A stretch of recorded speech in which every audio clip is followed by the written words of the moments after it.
Lesson 92, A Course in Miracles. Miracles are seen in light, and light and strength are one. The idea for today is an extension of the previous one. You do not think of light in terms of strength and darkness in terms of weakness.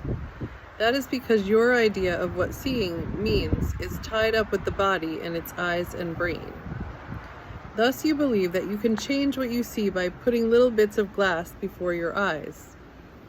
This is among the many magical beliefs that come from the conviction you are a body and the body's eyes can see. You also believe the body's brain can think. If you but understand the nature of thought, you could but laugh at this insane idea. It is as if you thought you held the match that lights the sun and gives it all its warmth, or that you held the world within your hands, securely bound until you let it go. Yet this is no more foolish than to believe the body's eyes can see, the brain can think. It is God's strength in you that is the light in which you see, as it is His mind with which you think. His strength denies your weakness. It is your weakness that sees through the body's eyes, peering about in darkness to behold the likeness of itself.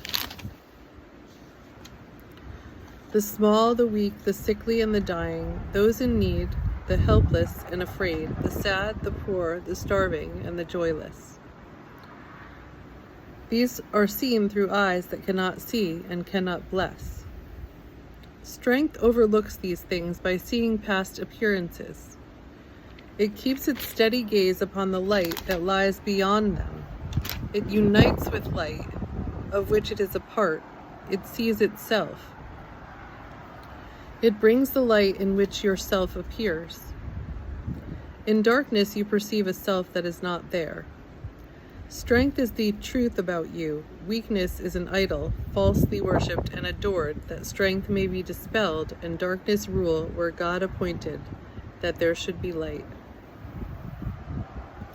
Strength comes from truth and shines with light its source has given it. Weakness reflects the darkness of its maker. It is sick and looks on sickness which is like itself. Truth is a savior and can only will for happiness and peace for everyone. It gives its strength to everyone who would ask, in limitless supply. It sees that lack in anyone would be a lack in all. And so it gives its light that all may see and benefit as one. Its strength is shared that it may bring to all the miracle in which they will unite in purpose and forgiveness and in love. Weakness, which looks in darkness, cannot see a purpose in forgiveness and in love. It sees all others different from itself and nothing in the world that it would share. It judges and condemns, but does not love. In darkness it remains to hide itself and dreams that it is strong and conquering, a victor over limitations that but grow in darkness to enormous size. It fears and it attacks and hates itself, and darkness covers everything it sees, leaving its dreams as fearful as itself. No miracles are here, but only hate. It separates itself from what it sees. White, light, and strength perceive themselves as one. The light of strength is not the light you see. It does not change and flicker and go out. It does not shift from night to day and back to darkness till morning comes again. The light of strength is constant, sure as love, forever glad to give itself away because it cannot give but to itself.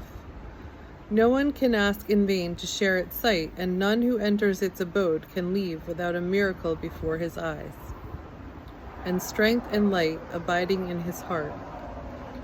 The strength in you will offer you the light and guide your seeing so you do not dwell on idle shadows that the body's eyes provide for self-deception. Strength and light unite in you, and where they meet, yourself stands ready to embrace you as its own. Such is the meeting place we try today to find and rest in, for the peace of God is where yourself, His Son, is waiting now. to meet itself again and be as one. Let us give 20 minutes twice today to join this meeting. Let yourself be brought unto yourself. Its strength will be the light in which the gift of sight is given you. Leave then the dark a little while today, and we will practice seeing in the light, closing the body's eyes and asking truth to show us how to find the meeting place of self and self, where light and strength are one. Morning and evening we will practice thus. After the morning meeting, we will use the day in preparation for the time at night when we will meet again in trust. Let us repeat as often as we can the idea for today, and recognize that we are being introduced to sight and led away from darkness to the light where only miracles can be perceived.